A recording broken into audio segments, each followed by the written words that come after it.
दोस्तों नमस्कार। मेरे मित्रों, आप सभी का ज्योतिष के इस विशेष और बेहद सौभाग्यशाली कार्यक्रम में बहुत बहुत स्वागत है। हृदय से अभिनंदन है।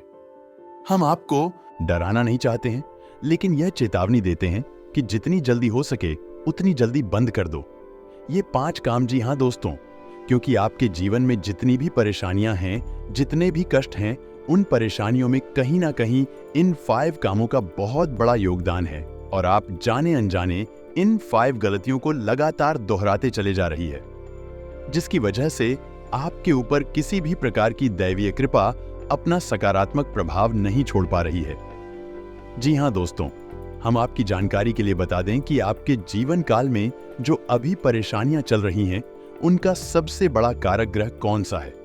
हालांकि हम अपने पिछले वीडियोस में भी इस विषय पर बात कर चुके हैं और किसी विषय को हम आगे बढ़ाएंगे, लेकिन इससे पहले हम आपको 5 ऐसी गलतियां बताना चाहेंगे जिन्हें आपको भूलकर भी नहीं दोहराना है, अन्यथा आपके जीवन में कभी कोई सकारात्मक बदलाव आएगा ही नहीं, क्योंकि जाने अनजाने आप स्वयं ही अपने आसपास के वातावरण में नकारात्मकता को भरते जा रहे हैं।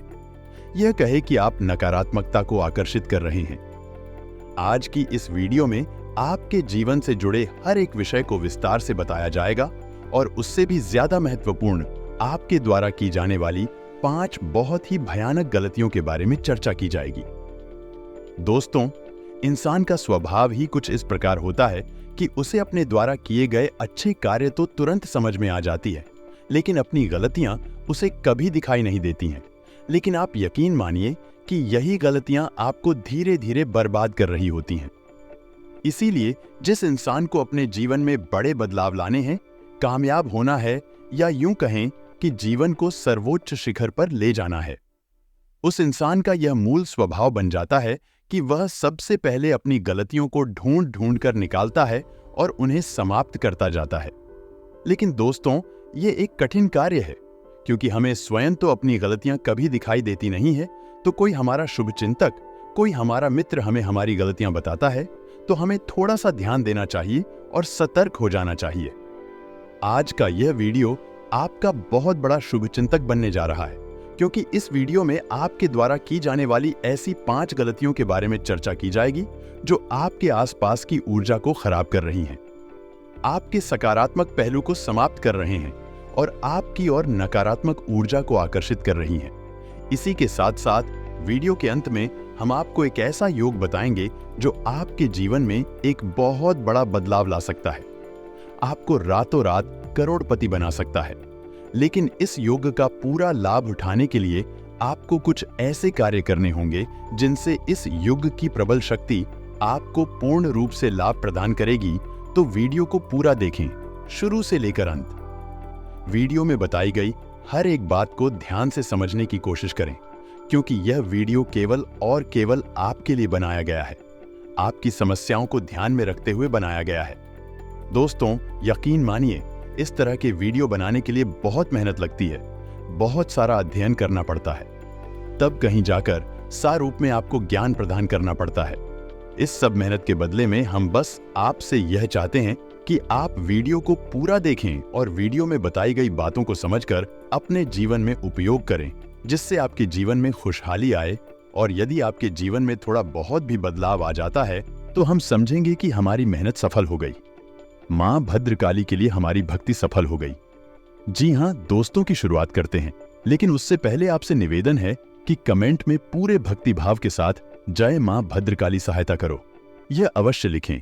और यदि चैनल पर पहली बार आए हैं तो सब्सक्राइब करना ना भूलें और बेल उनको भी अवश्य दबा दें, ताकि हम जब भी ज्ञानवर्धक वीडियो अपलोड करें सीधा नोटिफिकेशन आपको प्राप्त हो जाएगा। जी हां दोस्तों, हम आपको बता दें कि आपकी राशि के जो जातक हैं, उन्होंने अपने जीवन में बहुत संघर्ष किया है, बहुत कष्ट सहे हैं। बहुत कुछ सहने के बाद आप इस मुकाम तक पहुंचे हैं। लेकिन सबसे बड़ी विडंबना की बात यह है कि आपके अपने दिल के लिए आपने इतने कष्ट सहे, इतना सारा जीवन में तूफान आया, वही आपका सम्मान नहीं करते, आपकी भावनाओं की कदर नहीं करते हैं। लेकिन हम जानते हैं कि मुसीबतों से कैसे लड़ना है, मुसीबतों में कैसे डटकर खड़े रहना है। यह अगर सीखना है तो कोई आपसे सीखे। जी हां दोस्तों, और आपने अपने जीवन में जो कष्ट सही हैं, और मैं आपका हित कम और आपके अपने लोगों का हित अधिकता, यही आपने दूसरों के लिए भी कई बार मुसीबतों को मोड़ लिया है, कई बार परेशानियों में पड़ गए हैं। लेकिन दोस्तों, हम आपको बता दें कि आपकी एक बहुत बड़ी खूबी यह रही है कि चाहे आपके जीवन में कितनी ही परेशानियां आई हो, कितना ही संघर्ष रहा हो, लेकिन आपने कभी भी गलत का साथ नहीं दिया है। जी हां दोस्तों, ना तो आपने कोई अन्याय या अनुचित अपने जीवन में कभी किया है और ना ही किसी गलत कार्य का साथ दिया है। शायद इसी वजह से ईश्वर आपसे हमेशा प्रसन्न रहती है। और हम आपको बता दें कि आपके जीवन में चाहे कितनी ही मुसीबतें आ जाएं, लेकिन अंततः बहुत ही सुंदर होता है, यानी अंत में जीत आपकी ही होती है। जी हां दोस्तों, तो अब आप ध्यान से सुनिए कि कौन सी है वह 5 महाभयानक गलतियां हैं जिन्हें आप जाने अनजाने लगातार दोहराते चली जा रही हैं, जिसकी वजह से आपके जीवन में परेशानियां आकर्षित हो रही है। तो ध्यान से सुनिए। सबसे पहली गलती है जो अक्सर हर एक जातक करता ही रहता है, और वह यह है कि आप लोगों के घरों में आपके जो मृत रिश्तेदार हैं उन फोटो तो होती ही है, लेकिन कुछ जातक उन फोटो को अपने पूजा घर में भगवान के बगल से रख देते हैं, जो कि बहुत ही गलत है। आपको अपने किसी भी मृत रिश्तेदार की फोटो अपने पूजा घर में नहीं रखनी है, और ना ही अपने पूजा घर के ठीक सामने लगानी है या नहीं। भगवान के सामने भी नहीं लगानी है और भगवान के साथ भी नहीं रखनी है। ऐसा करके आप ना केवल अपने जीवन में परेशानियों को आकर्षित कर रहे हैं, बल्कि अपने मृत पूर्वजों और रिश्तेदारों को भी आप परेशान कर रही हैं। ऐसी स्थिति में उनका तरण तारण कभी हो नहीं सकता और उन्हें प्रीत बनकर ही भटकना पड़ेगा। इस बात का स्पष्ट प्रमाण हमारे शास्त्रों में लिखा हुआ है। तो आपको अपनी किसी मृत रिश्तेदार की यदि फोटो लगानी है तो आप अपने घर के ड्राइंग रूम में लगा सकते हैं, अपनी बैठक में लगा सकती हैं, लेकिन अपनी पूजा घर से दूर रखें। इसी के साथ साथ दोस्तों, कुछ लोग ऐसा करते हैं कि अपने पूजा घर में जो फूल चढ़ाते हैं, फूलों को बाद में वही पड़ा हुआ छोड़ देते हैं, और अगले दिन जब पट खोले जाते हैं या नहीं, पूजा घर के दरवाजे खोले जाते हैं तो भी पुष्प वहीं पड़े रहते हैं। दोस्तों, ऐसे पुष्पा से उस पर कहती हैं, मृत्यु का सूचक होते हैं। और यदि कोई इंसान है पूजा घर में पुरानी पोस्ट, जिन्हें हम पा से खुशबू कहते हैं, उन्हें रखता है, तो उस इंसान के जीवन में नकारात्मकता आकर्षित हो जाती है। जी हां दोस्तों, के साथ साथ एक और बहुत बड़ी गलती है जो अक्सर कई जातक दोहराते रहते हैं।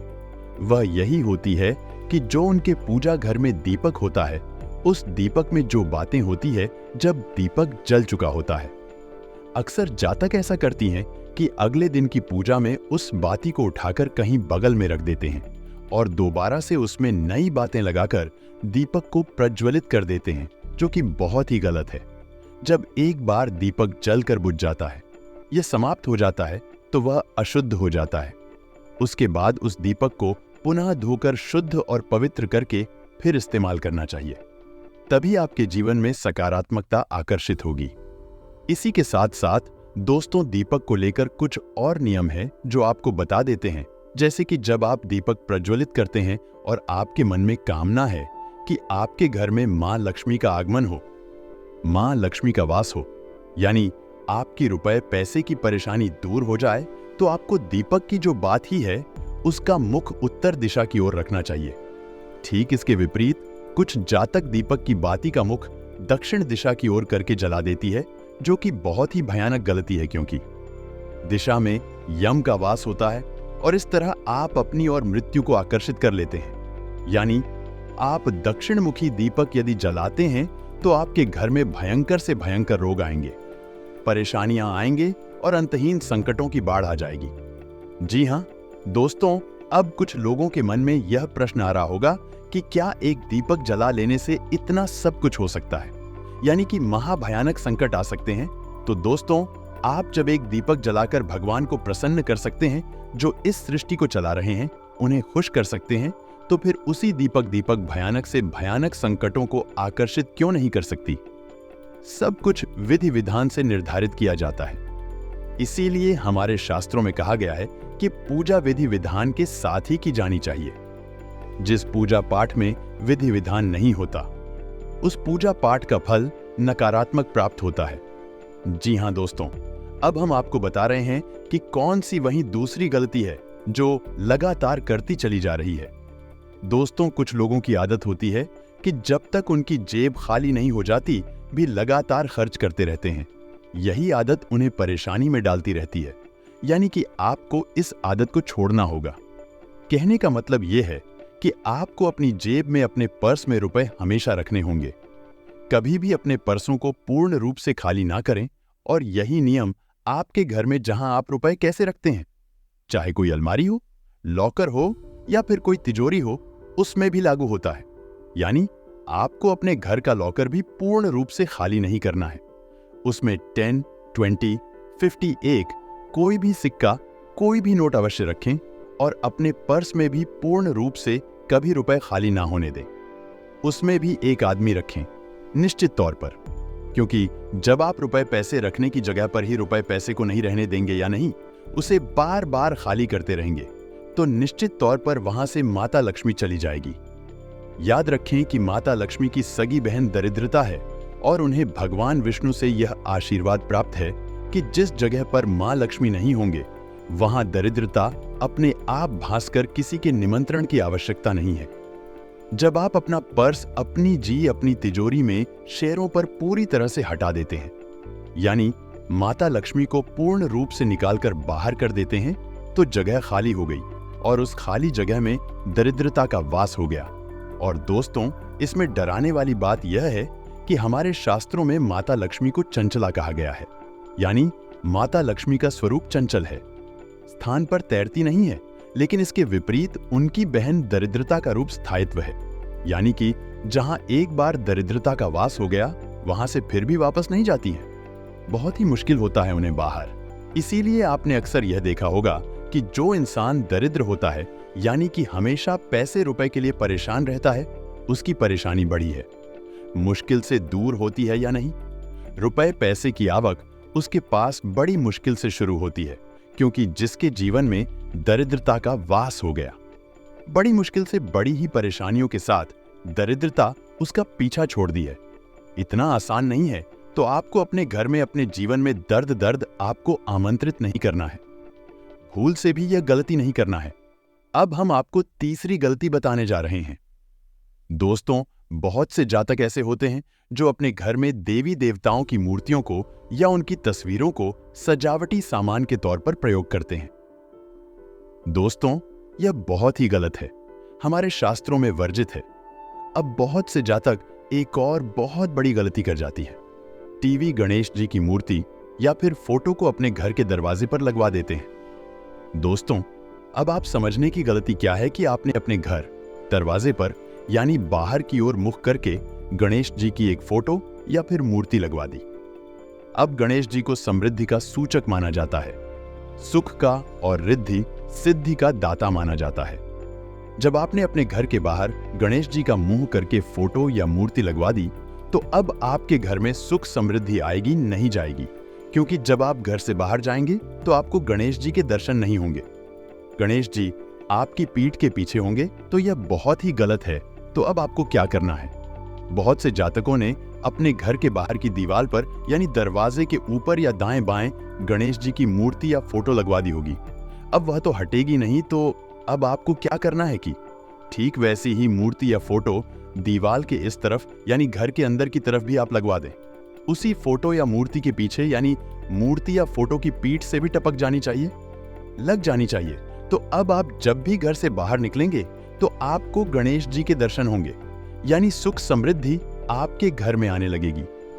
जी हां दोस्तों, कुछ जातक तो यही भी करते हैं कि जो भी देवी देवताओं की मूर्तियां उनकी पूजा घर में खंडित हो जाती हैं, उन्हें भी सजावटी सामान के तौर पर घर में इधर उधर अलमारियों में रख देते हैं। यह भी बहुत गलत है, क्योंकि खंडित मूर्ति अशुभ संकेत देती है, नकारात्मकता को आकर्षित करती है। इस मूर्ति या फोटो को आपको बहते हुए जल में विसर्जित करना चाहिए, ना कि अपने घर में रखना चाहिए। एक और बात ध्यान दें कि आपको किसी भी देवी देवता की मूर्ति या फोटो को सजावटी सामान के तौर पर प्रयोग नहीं करना चाहिए। यह हमारे शास्त्रों में वर्जित है और हमारे देवी देवताओं का अपमान भी है और एक और गलती अक्सर जातक कर जाते हैं कि देवी देवताओं की मूर्ति या फिर फोटो अपने बेडरूम में लगा लेते हैं, यानी अपने शयन कक्ष में लगाते हैं। यह भी बहुत ज्यादा गलत है। हम जहां सोते हैं वहां किसी भी देवी देवताओं की फोटो नहीं होनी चाहिए। लेकिन दोस्तों, कुछ लोग ऐसी सलाह दे देते हैं कि अपने बेडरूम में राधा कृष्ण की फोटो लगाई है, यह मूर्ति लगाई है, यह प्रेम का प्रतीक है। जी हां दोस्तों, यह बात सत्य है। देवी देवताओं की तू राधा कृष्ण भी आते हैं तो हम आपको यह सलाह देंगे कि आप राधा कृष्ण की फोटो लगाने के बजाय मोर पंख या बांसुरी की फोटो अपने बेडरूम में लगाइए, क्योंकि यही भी भगवान श्री कृष्ण और राधा का प्रतीक है और प्रेम का प्रतीक है। तो आप फोटो लगाने से जितना हो सके उतना बच्चे अपने बेडरूम में कोई भी देवी देवता की फोटो ना लगाएं। यदि आपको लगाना ही है तो आप उनके प्रति जनों को लगा दें। भगवान श्री कृष्ण के लिए आपको बांसुरी की फोटो लगा दें या फिर मोर पंख रख लें, यही आपके लिए सर्वोत्तम होगा। जी हां दोस्तों, अब चौथी गलती के बारे में बात करते हैं और यह आपको आश्चर्य में डाल देगा। कभी कभी आपने देखा होगा कि बहुत सारे जातक ऐसा करते हैं कि अपना नया घर बनवाते हैं या नई गाड़ी खरीदते हैं, या बस यूं ही उनका घर सुंदर है या कुछ गाड़ी वगैरह सुंदर है तो उसके ऊपर एक भयानक से चेहरे को लगा देते हैं, या फिर एक मटकी को काला रंग कर और उसके ऊपर भूत प्रेत की शक्ल बनाकर लगा देते हैं। लोगों पर शायद ऐसा मानना है कि इससे उनके मकान को नजर नहीं लगेगी, उनके सामान को नजर नहीं लगेगी। कुछ लोग तो चप्पल जूते भी लटका देते हैं। अब आप ध्यान से सुनिए कि गलती क्या है। दोस्तों, आपने अपने घर के दरवाजे के ऊपर ऐसी भयानक मूर्ति फोटो को लगा दिया या प्रतिकूल लगा दिया है जो कि नकारात्मकता का सूचक है और आपकी प्रवेश द्वार के ठीक ऊपर लगा हुआ है, तो अब ऐसे में आपके घर में सकारात्मकता तो आएगी नहीं। किसी भी हालत में नहीं आई कि केवल नकारात्मकता ही आपके घर में प्रवेश करेगी। दोस्तों, हमारे धर्म शास्त्रों में इस बात का कहीं कोई प्रमाण नहीं मिलता है कि हमें अपने घर के बाहर नजर से बचाने वाली इन चीजों का प्रयोग करना चाहिए। यह रिवाज, यह प्रचलन पता नहीं कहां से शुरू हो गया। अब आप हमारे धर्म शास्त्रों की ओर ध्यान दीजिए। भगवान श्री हरि विष्णु के दरवाजे पर गरुड़ का वास होता है। भगवान श्री राम के दरवाजे पर स्वयं हनुमान जी का वास होता है। भगवान भोलेनाथ के दरवाजे पर नंदी का वास होता है। तो हमारी धर्म शास्त्रों में तो ऐसा कहीं नहीं बताया गया कि आपको इस प्रकार के नकारात्मक नजर बट्टू का इस्तेमाल करना चाहिए, और जब हम ऐसा करते हैं तो हम अक्सर खुद को परेशानियों में डाल लेते हैं। जी हां दोस्तों, तो अब आपको यह मन में प्रश्न उठ रहा होगा कि नजर से बचने के लिए, दोस्तों नजर से बचने के लिए कई नजर रक्षा यंत्र बाजार में मिलती है। आप उन्हें ले सकते हैं, और यदि आप उन्हें नहीं लेना चाहते हैं तो आप किसी मंदिर में जाइए और मंदिर में जो झंडे लगे रहते हैं जिसे हम ध्वजा कहते हैं, आप उस ध्वजा को लाकर अपने घर के ऊपर लगा दीजिए। जी हां दोस्तों, यदि मंदिर में आपको ध्वजा नहीं मिलती है तो आप लाल रंग की एक भुजा खुद बनाई है और उसे मंदिर में अर्पित करिए, और दूसरे दिन उस ध्वजा को अपने घर के ऊपर लाकर लगा दीजिए। वह पूर्ण सकारात्मकता का प्रतीक होगा और ईश्वर आपके घर में प्रवेश कर जाएंगे। आपने महाभारत का वह वर्णन तो सुना ही होगा कि जब भगवान श्री कृष्ण ने हनुमान जी को विराजमान होने के लिए कहा तो हनुमान जी अर्जुन के रथ की ध्वजा के ऊपर विराजमान हो गए थे। यानी हमारे धर्म में ध्वजा को देवी देवताओं का प्रतीक माना जाता है, इसीलिए हमारे मंदिरों के ऊपर शिखर पर ध्वजा समर्पित की जाती है। देवताओं को अर्थ जाती है तो आपको भी ऐसा ही करना है। इन नकारात्मक नजर भक्तों से आपको दूर रहना है। अब 5वीं गलती सुनिए। दोस्तों, यह सुनने में आपको थोड़ा अजीब लग सकता है क्योंकि यह आपका निजी विचार है, लेकिन आपको इसकी जानकारी होना बहुत आवश्यक है। कुछ जातक ऐसी होती हैं जो स्नान करते समय पूर्ण रूप से निर्वस्त्र हो जाते हैं, जो कि बहुत ही खतरनाक है। इससे उनके ऊपर बहुत भयानक पितृ दोष लगता है। दोस्त, हमारे शास्त्रों में ऐसा वर्णित है कि हमारे मित्र जब हम स्नान करते हैं उस समय हमारे वस्त्रों से टपकने वाले पानी को स्वयं ग्रहण करते हैं, और जब हम पूर्ण रूप से निर्वस्त्र होकर स्नान करती हैं तो हमारी फिक्र हमसे नाराज हो जाते हैं और पितृदोष हमें लगता है तो आपको निर्वस्त्र होकर स्नान नहीं करना है। जी हां दोस्तों, वैसे तो यह आपका निजी विषय है, लेकिन हमारे शास्त्रों में हर एक विषय को बड़ी ही खूबसूरती से और गहराई से बताया गया है। समझाया गया है। आपको इसकी जानकारी होनी बहुत ही आवश्यक है। अब बात करते हैं कि कुछ जातकों ने पूछा था कि छायादान कैसे करते हैं। तो ध्यान से सुनिए कि छायादान क्या है और कैसे किया जाता है और छायादान करने का सर्वोत्तम समय क्या है। दोस्तों, आपको छायादान सूर्यास्त के बाद ही करना चाहिए, क्योंकि वह है छाया काल ही माना जाता है। आपको शनिदेव के मंदिर में जाना है। शनिवार के दिन रात में, यानी कि 8 o'clock या 9 o'clock बजे के आसपास आपको मंदिर में जाना है। वहां शनिदेव का पूजन अर्चन करना है और उसके बाद एक मिट्टी का बड़ा दीपक लेना है। जब आपकी पूजा समाप्त हो जाए तब आपको उस मिट्टी के दीपक में तेल भर लेना है। याद रखना है कि तेल सरसों का होना चाहिए और दीपक पूरा घर जाना चाहिए, जरा भी खाली ना रहे। फिर आपको दीपक में अपने आप को देखना है, यानी उस दिल में अपने आप को देखना है। जो जो दीपक में दिखेगा वह आपकी छाया होगा। जी हां दोस्तों, और वही छाया आपको शनिदेव को अर्पित कर, अब आपको जब वह छाया दिखाई दे तो थोड़ी देर उसे देखने के बाद वह दीपक शनिदेव के सामने रख दें और उसके ठीक बाद तुरंत मुड़कर अपने घर वापस आ जाएं। किसी से कोई बात ना करें, रास्ते में कहीं भी रोके ना और पीछे मुड़कर भी नहीं देखें, और घर आने के बाद सीधा स्नान करके शुद्ध हो जाएं, पवित्र हो जाए। इसे छायादान कहा जाता है। शनिदेव को छाया पुत्र कहते हैं और उन्हें छायादान बहुत अधिक प्रिय है। शनिदेव की पूजा करते समय आपको कुछ बातों का ध्यान भी रखना चाहिए। शनिदेव का शिला स्वरूप ही आपको पूजनीय है। आपको पूजन करना चाहिए, और यदि शनिदेव का मूर्ति स्वरूप है तो कभी भी शनिदेव की आंखों में नहीं देखना चाहिए। कभी भी शनिदेव की मूर्ति के सामने खड़े होकर पूजा नहीं करना चाहिए।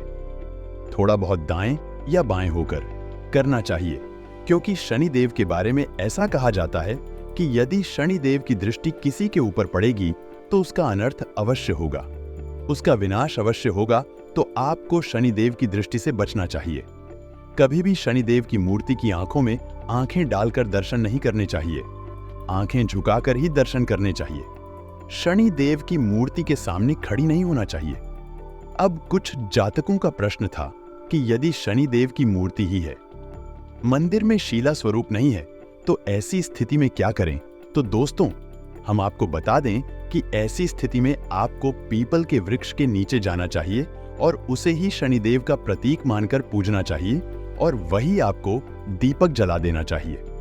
जी हां दोस्तों, हम आपको बता दें कि हमारे शास्त्रों में शनिदेव की मूर्ति का वर्जित है, क्योंकि मूर्ति के पूजन से कई नकारात्मक परिणाम प्राप्त होते हैं और शनिदेव की दृष्टि आपके ऊपर पड़ती है।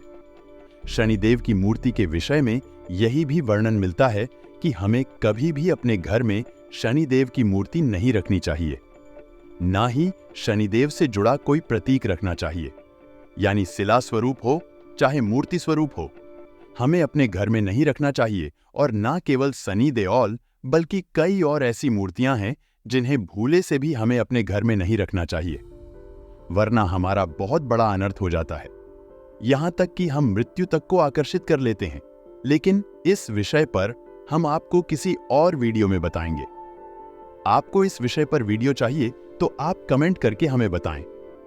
हम आपके लिए पूर्ण जानकारी से भरपूर एक विस्तृत वीडियो इस विषय पर भी बना देंगे। तो दोस्तों, आज के लिए वीडियो समाप्त करते हैं। यदि आपको वीडियो में दी गई जानकारी अच्छी लगी है तो आप वीडियो को एक लाइक करना ना भूलें और कमेंट में पूरे भक्ति भाव के साथ हैं। जय मां। मदद करो लिखना ना भूलें। माता आपका कल्याण करेंगे। मिलते हैं अगले ज्ञानवर्धक वीडियो में। तब तक के लिए धन्यवाद।